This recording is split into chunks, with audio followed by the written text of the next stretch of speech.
Hello students, कैसे हैं आप? मैं बहुत बढ़िया हूँ। हमारी फिजिक्स क्लास 12th की 2 यूनिट्स खत्म हो चुकी हैं। आई होप आपको अच्छे से समझ में आई होगी। आपने उसको मगअप भी कर लिया होगा, समझा होगा, आपने उसके न्यूमेरिकल्स भी करे होंगे। कुछ डाउट हो तो प्लीज मुझसे पूछिएगा।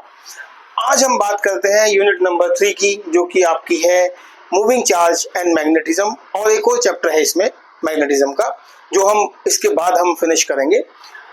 मूविंग चार्जेस जब हम बात करते हैं तो हमने लास्ट यूनिट्स में हमने पढ़ा है चार्ज के बारे में, एक करंट के बारे में हमने पढ़ा है। चार्ज फ्लो करता है तो there is a current when the charge flows with the particular time, then there is it says current flowing through the circuit. हम उसी चार्ज को अब हम देखेंगे मैग्नेटिज्म के साथ कैसे लिंक किया जा रहा है।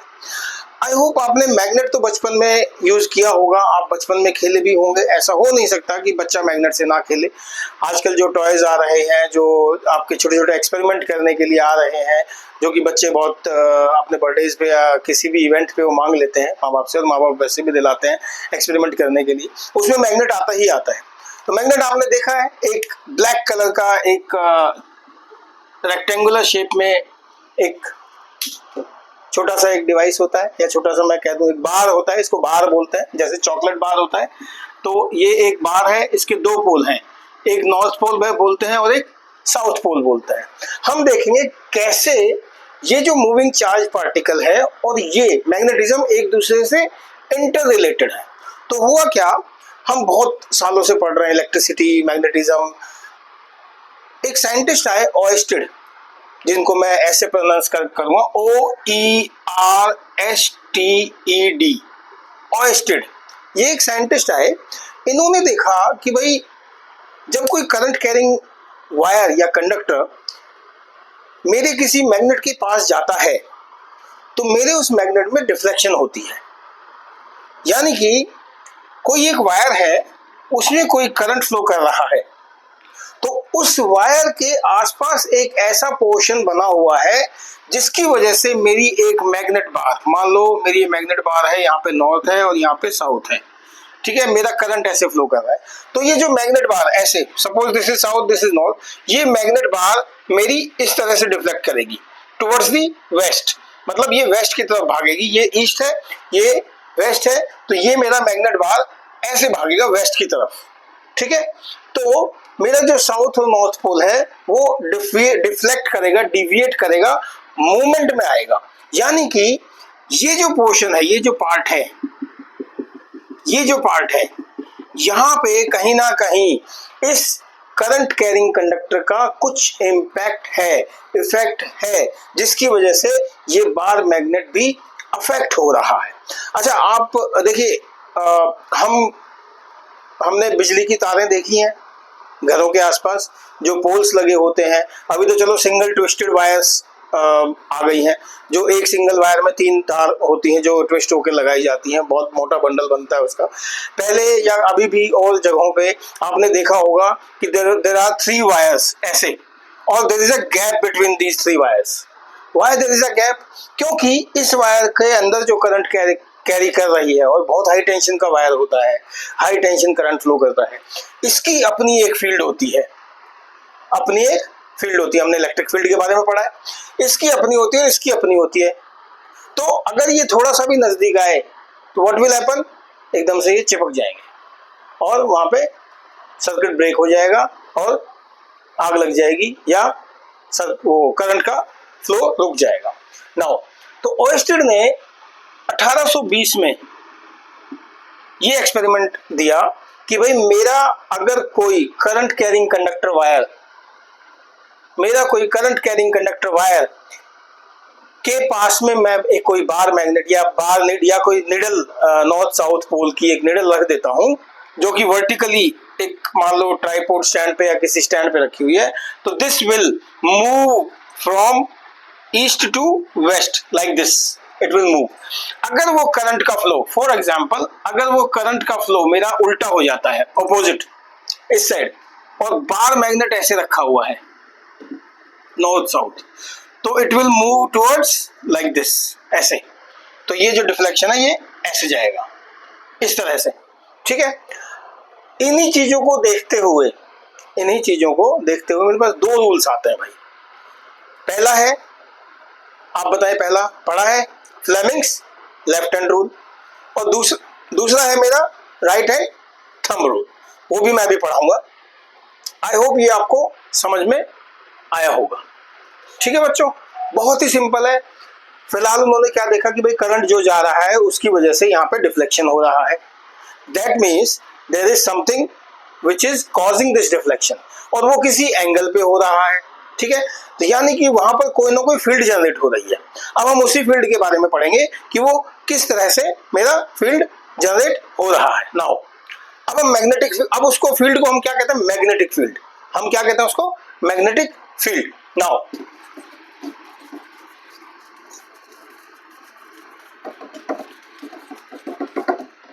सो बच्चों, मैग्नेटिक फील्ड जिसको हम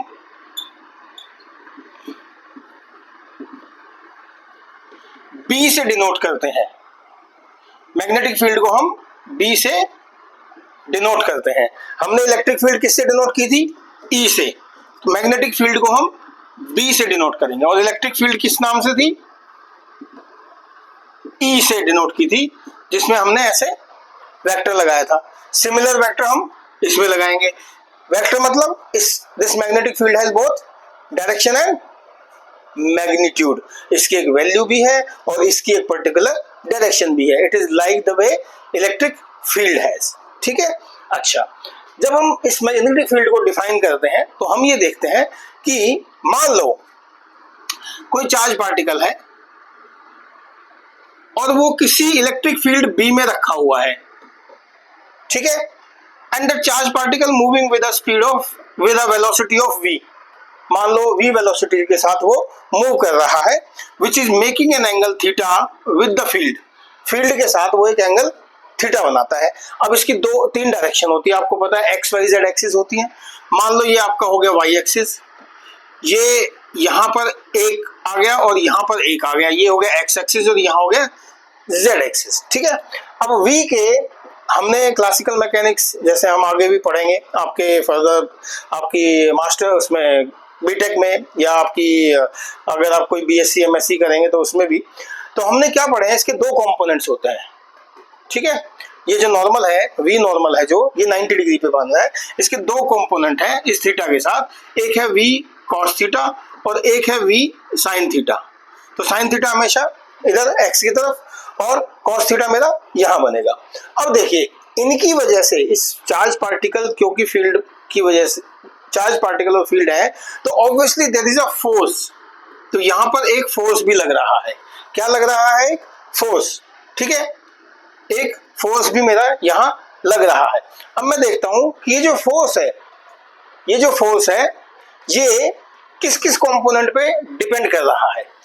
ऑब्वियसली ये थीटा है, तो ये फोर्स किस पे डिपेंड कर रहा है, मैग्नेटिक फील्ड पे डिपेंड कर रहा है। ये फोर्स उस चार्ज पार्टिकल पे डिपेंड कर रहा है जो मेरा इस फील्ड की में एक वेलोसिटी के साथ मूव कर रहा है। तो मैं लिख सकता हूं कि जो फोर्स है is directly proportional to charge, force is directly proportional to B and force is directly proportional to V sine theta. यहां किसी को कोई डाउट है, क्योंकि चार्ज बढ़ेगा तो चार्ज का मूवमेंट बढ़ेगा, तो ऑब्वियसली चार्ज का मूवमेंट बढ़ेगा यानी कि वेलोसिटी बढ़ेगी, वेलोसिटी बढ़ेगी तो ऑब्वियसली मैग्नेटिक फील्ड बढ़ेगी, मैग्नेटिक फील्ड बढ़ेगी तो एक फोर्स एक्सर्ट होगा। ठीक है, एक फोर्स, मैग्नेटिक फोर्स एक्सर्ट होगा, which is because of which, magnetic field. ठीक है, चार्ज का मूवमेंट हुआ, मैग्नेटिक फील्ड जनरेट हुआ, इससे एक फोर्स जनरेट हो गया। सिंपल सी बात है, तीनों इंटररिलेटेड है। ठीक है, अब हम इसको ऐसे लिख सकते हैं कि F is directly proportional to Q V sine theta into B, और can be written as F is equal to K Q V sine theta B। K is what? K is constant of proportionality, और इसकी value क्या होती है, हमेशा 1 constant है, इसकी value 1 find out की गई है। तो F can be written as Q V sine theta into B। अगर मैं इसको वेक्टर फॉर्म में लिखना चाहूं, मैं इसको एक वेक्टर फॉर्म में लिखना चाहूँ, मेरे पास साइन थीटा है, मैंने पढ़ा है cross product dot product, sine theta होता है तो क्या होता है क्रॉस प्रोडक्ट, और मेरा डॉट प्रोडक्ट कब आता है जब मेरा कॉस थीटा की टर्म्स में वैल्यू हो। ठीक है, नहीं ध्यान है इसको रिवाइज करिएगा अगर नहीं ध्यान है, और जिसको ध्यान है वो बहुत ही बढ़िया, बहुत सुंदर। तो हम इस इक्वेशन को कैसे लिख सकते हैं, हम इस इक्वेशन को लिख सकते हैं कि F is equal to Q V cross B, ये मेरी एक इक्वेशन बनती है मैग्नेटिक फील्ड की। ठीक है, इस फोर्स को मैं क्या कहूंगा, मैग्नेटिक लॉरेंट्ज फोर्स, मैं क्या बोलूंगा, मैग्नेटिक लॉरेंट्ज फोर्स। ठीक है बच्चों, कोई डाउट, इसको मैं मैग्नेटिक लॉरेंट्ज फोर्स बोलूंगा, और इसको मैं याद करूंगा अपने फॉर्मूला जो मैंने आपको पहले बताया है, मेरे फॉर्मूले की लिस्ट में इसको मैं, मेरे फॉर्मूले की लिस्ट में इसको याद रखूंगा, अपनी लिस्ट में डाल देना, पहला फॉर्मूला है ये मैग्नेटिक इसका मूविंग चार्ज का। ठीक है, okay, now next let us move to next topic. अब हम बात करते हैं राइट हैंड स्क्रू रूल की। कभी कोई स्क्रू किसी उसमें टेबल में या कहीं भी आपने पिंच किया है, आई मीन कहीं स्क्रू आपने फिक्स किया है, ओके। जब हम देखो, ध्यान से पकड़ो, ध्यान से सुनो, जब हम ये राइट हैंड ऐसे थंब है मेरा, फोर्स कहाँ लग रहा है, इधर। जब मैं स्क्रू को ऐसे पकड़ता हूँ और मैं उसको टाइट करता हूं तो मैं ऐसे जाता है मेरा हाथ, मेरा हाथ क्या है, किस डायरेक्शन में जा रहा है, एंटी क्लॉकवाइज डायरेक्शन में। ठीक है, क्लॉक कैसे मूव करती है, क्लॉक ऐसे मूव करती है, और सॉरी मेरा हाथ किस में जा रहा है, क्लॉकवाइज डायरेक्शन में। तो जब मैं यहाँ से इसको टाइट करूँ तो मैं क्लॉकवाइज डायरेक्शन में इसको मूव कर रहा हूँ, यानी कि ये जो मेरा फोर्स है, मैं कहाँ फोर्स लगा रहा हूँ, यहाँ पे, जिसकी वजह से ये मूवमेंट हो रही है। ये सेम चीज यहाँ पे लगेगा कि अगर मेरा फोर्स ऐसे है तो मेरा मोशन जो होगा, मेरा मूवमेंट जो होगा वो अंदर की तरफ होगा ऐसे। तो ये मेरा हो गया right hand screw rule, right hand thumb rule भी बोलते हैं इसको। ठीक है, और अगर मैं उसको, ध्यान से सुनिएगा, जब मैं उसको पेज को खोल रहा हूं, ठीक है, मैं उस पेज को जब खोल रहा हूं तो मैं एक तरीके से तो इधर से खोल रहा हूं, बट उसका एक्चुअल डायरेक्शन क्या है, अपोजिट है। डायरेक्शन क्या है, ऐसे, तो वो जाएगी मेरी इस हिसाब से। ठीक है, ठीक, ये जाएगी और ये डायरेक्शन मेरी इस हिसाब से जाएगी। ठीक, ये मेरा राइट हैंड थंब रूल है। नाउ अब इसकी कुछ वैल्यूज हैं, जैसे इसकी फोर्स, अगर मान लो मेरा मैग्नेटिक फील्ड मुझे निकालनी है, तो अगर वेलोसिटी 1 है और वेलोसिटी 1 मीटर पर सेकंड है, चार्ज मेरा 1 कूलम है, तो फोर्स मेरा बी के बराबर हो जाएगा। ठीक है, थीटा मेरा मान लो 90 डिग्री है, ठीक है, तो वो मैक्सिमम होगा, थीटा 90 डिग्री है, तो थीटा 180 डिग्री है, 0 डिग्री है, तो मेरा फोर्स 0 हो जाएगा। यहाँ पे रखूंगा ना साइन थीटा में, साइन 180 और साइन 0 क्या होता है, 0, साइन 90 क्या होता है, 1 मैक्सिमम होती है, 90 में क्या होगा, एफ और बी इक्वल हो जाएंगे, अगर मेरा चार्ज मेरा 1 कूलम के हिसाब से है। ठीक है बच्चों, तो मैंने अभी आपको बताया राइट हैंड स्क्रू रूल। अब मैं आपको बताता हूं फ्लेमिंग्स लेफ्ट हैंड रूल।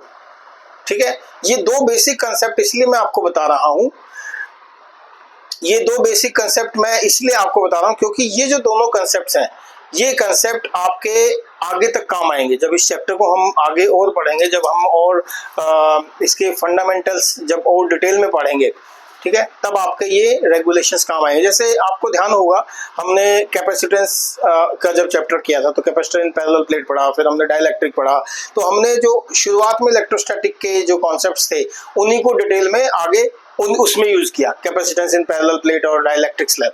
ऐसे ही हम ये जो राइट हैंड स्क्रू रूल है और जो मेरा फ्लेमिंग्स लेफ्ट हैंड रूल है, इसको हम यूज करेंगे। इसको याद करने का ना एक बहुत बढ़िया तरीका बताता हूं मैं आपको।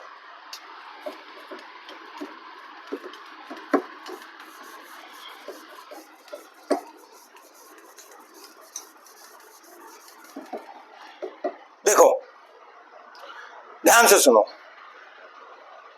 आपको ये फिंगर ऐसे दिख रही है, तो मेरी 3 एक्सिस है, एक्स एक्सिस, वाई एक्सिस और जेड एक्सिस, ये मेरा सेंटर पॉइंट है। यहाँ पे ये मैं इस देखो, ये क्योंकि 2 डायमेंशनल में बन रहा है मेरा, ऐसे जो आपको दिख रहा है वो आपको वो डायरेक्शंस जो दिख रही है उस हिसाब से दिख रही है। बट इसका मतलब क्या है कि जो भी डायरेक्शन, अगर इधर फोर्स है, इधर फील्ड है और इधर मेरा करंट का फ्लो है, तो मैं इसको फ्लेमिंग्स लेफ्ट हैंड रूल बोलूंगा। और ये ना एक दूसरे के 90 डिग्री है। तो आपको याद करने का सबसे बढ़िया तरीका पता क्या है? अमेरिकन एक एजेंसी है, जैसे हमारे यहाँ पे CBI CID है, अमेरिका की एक एजेंसी है FBI। ठीक है, बहुत सिंपल याद करने का तरीका है। तो FB और I, F मतलब फोर्स, B मतलब मैग्नेटिक फील्ड और I मतलब करंट का फ्लो, वेलोसिटी, जहां पे चार्ज पार्टिकल एक वेलोसिटी के साथ मूव कर रहा है। तो आप इसको FBI की तरह इस्तेमाल करें। अपने थंब पे लिख लें F, यहाँ पे लिख लें B और यहाँ लिख लें I। बहुत ही सिंपल रूल है, बहुत ही सिंपल तरीके से इसको बताया गया है। आप इसको FBI समझें। और ये मेरा Fleming's left hand, Fleming's left hand rule, ये मेरा फ्लेमिंग्स लेफ्ट हैंड रूल है। ठीक है, तीनों एक दूसरे के 90 डिग्री है, X axis, Y axis, Z axis में मेरा ये बना हुआ है। ठीक है, नाउ अब मैं पढ़ता हूं बी की यूनिट। बी हम बार बार पढ़ रहे हैं, मैग्नेटिक फील्ड। बी की यूनिट क्या है? ऐसा यूनिट क्या है? टेस्ला। टेस्ला अभी बहुत आजकल बहुत चल रहा है ना, टेस्ला की कार्स चल रही है, तो आसान हो जाएगा याद करने के लिए। तो बी की यूनिट जो है वो है टेस्ला। हम जब बायोट-सेवर्ट लॉ पढ़ेंगे ना, लाप्लास लॉ, जिसको जो नेक्स्ट क्लास में मैं कवर करूंगा, उसमें मैं इसको यूज करूंगा टेस्ला को। तो हम बी की जो ऐसा यूनिट है वो है मेरी टेस्ला, इसको मैं टी से डिनोट करता हूं। और जो सीजीएस यूनिट है वो है मेरी गॉस। गॉसिस थ्योरम पढ़ी है ना आपने? गॉसिस थ्योरम आपने पढ़ी है? ओके, इसको मैं जी से डिनोट करता हूं। अब पता क्या है, जो टेस्ला जो है ना, टेस्ला को मैं कैसे टेस्ला को मैं वेब मीटर स्क्वायर भी लिखता हूं। क्या लिखता हूं? और वेबर मीटर स्क्वायर। ठीक है, ये भी मेरी यूनिट बनी गई है, इसको WB मीटर स्क्वायर। ठीक है, per metre square, sorry, weber per metre square, ये टेस्ला की मेरी यूनिट मानी जाती है। ठीक, अब देखो मैंने पढ़ा F is equal to QV sine theta B। ठीक है, तो B can be written as F by QV sine theta. F की यूनिट क्या है? न्यूटन। Q की यूनिट क्या है? चार्ज क्या होता है? Q is equal to IT, यानी कि एम्पियर मीटर। ठीक है, पढ़ा है ना हमने इसको? ठीक, तो Q की यूनिट क्या होगी यहां पे डाल दूंगा मैं। Q की यूनिट यहां डाल दूंगा IT, एम्पियर सेकंड। T मतलब टाइम है, सेकंड है, और ये मेरा मीटर पर सेकंड, मीटर पर सेकंड। ठीक, तो इसकी यूनिट क्या आ गई? न्यूटन पर एम्पियर पर मीटर। ये मेरी बी की यूनिट आ गई। ठीक, जिसको मैं क्या बोलता हूँ? 1 टेस्ला। इसको मैं क्या बोलता हूँ? 1 टेस्ला। और जो ये SI और CGS यूनिट है उनका भी एक रिलेशन है। 1 tesla is equal to 10 to the power -4 gauss. 10 to the power -4 gausses. उल्टा लिख गया मैं, sorry. 1 gauss is equal to 10 to the power -4 tesla. ठीक है, that means 1 tesla is equal to 10 to the power 4 gausses, इसके बराबर होता है। ये आप रिलेशनशिप याद रखिएगा, इससे क्या है कुछ क्वेश्चंस होंगे, यूनिट्स कन्वर्जन में आपको हेल्प मिलेगा। ठीक है बच्चों, तो आज की क्लास में हम इतना ही पढ़ेंगे। आप मेरे क्लास को शेयर करें, सब्सक्राइब करें, लाइक करें, और अपने फ्रेंड्स के साथ भी इसको शेयर करके डाउट्स पूछें मुझसे। कुछ हो तो क्लैरिटी मैं आपको पक्का दूंगा। Thank you so much.